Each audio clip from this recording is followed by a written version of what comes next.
Welcome to the Story Stalker. If this is your first time in the channel, please consider subscribing. If you like creepy stories and other scary things, hit the notification bell so that you will be updated with the newest release in the channel. Thank you. And now in today's video,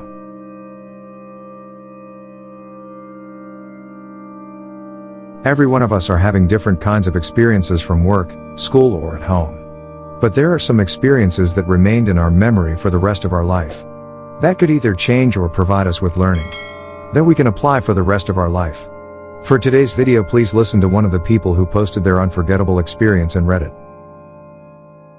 It was late at night, and slow too. No business, no one needing a ride home. Just me, hopped up on caffeine and trying not to fall asleep. I was regretting taking this job. The radio was nice at least, but there were a million things I would have rather been doing. My monotonous pattern of thinking in circles was interrupted when the back door opened, and a haggard man got in. He looked about 35. His beard was red with some gray. His ginger mane having streaks of gray too. And his suit was a mess. It looked like he'd been thrown from a car. But it wasn't my job to ask questions. Just drive the people where they wanted to go. "Where you going?" I asked the man. "Good question," he replied. "Great, the last thing I needed was a clown wasting my time." In the moment of silence I eyed my handgun, wondering if this was a robbery.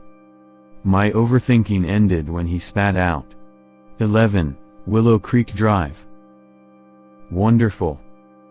Willow Creek was in the slums. Burnt down and abandoned houses that were once nice. Now full of squatters. It wasn't that part that irritated me. But the fact it across the damn town did. But none of that came out of my mouth. "Right then," I said, starting to drive. I went to turn up the radio. But it wasn't working right. I resigned myself to small talk as the man said, "You ever think much about how long you're gonna live?" Looking into the rear view mirror at him, I noticed there was something off about his gaze. The look in his hazel eyes looked like some of the homeless vets I had picked up.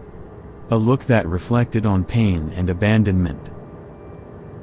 "Nope. Try not to think about that much. No need to know I'm wasting my time," I replied. I always get the same response. "At least you don't lie to yourself," he said.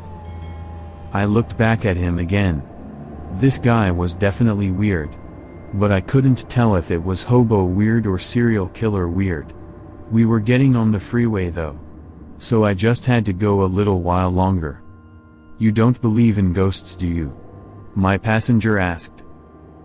"What makes you say that?" I replied. "You didn't make me pay up front," he said quietly.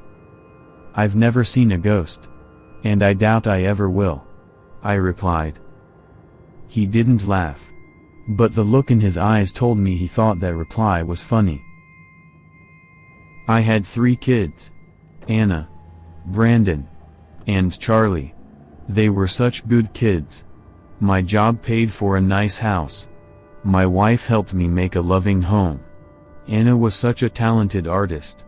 Brandon was the best saxophone player I ever heard, and Charlie could have gone pro at baseball. The passenger said wistfully. "Why's all that past tense?" I asked. I didn't care. But guys like this needed someone to dump that shit on too. Guess it's why I picked up old homeless vets and druggies. People always needed a place to throw their woes. Who better than a guy who doesn't give a shit? My wife got sick. It was a different time back then. We couldn't treat her. You never know how much time you have left. I was like you, wasting my time. I did it for my kids. For my wife. But I wasted my time nonetheless. My passenger said. "You must be older than you look," I said, playing along with this guy's story. "I can't remember my name anymore. I can't remember much of anything. It's like my head was cracked open and now the memories leak out. only drops remaining of a once full glass. I still remember the kids though. Brandon and Charlie were twins, and Anna was 3 years older than them. I cling to those last drops a lot. I know they'll fade though, and I'll just be an empty husk left all alone. I felt pity for the man. A doctor could help you out. I know a guy, man. Why don't I pick you up from the address tomorrow? We'll go there, I said, genuinely meaning it. You're a funny guy, you know that? I've seen you around before.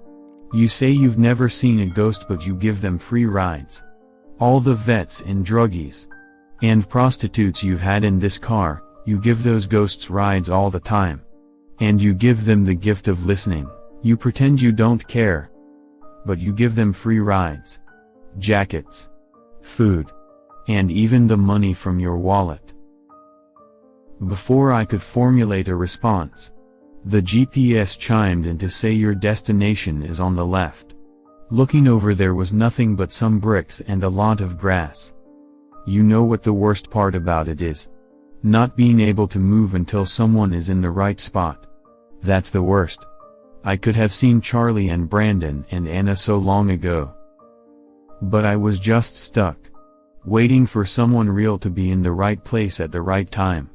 But none of those people until you would take me this far. I'll get you tomorrow at 11 and we'll go to that doctor, yeah?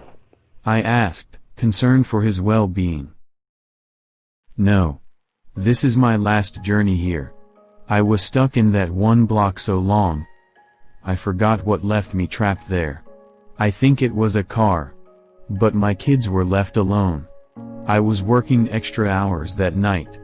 I just needed to provide for them after their mother passed. I hope they forgave me. He stared at the center console for a moment before he looked up.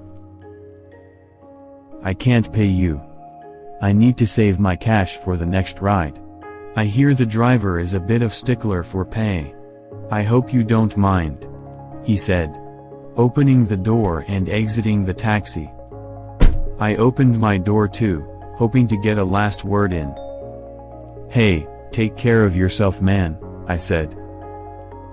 The passenger stopped walking away and turned back towards me.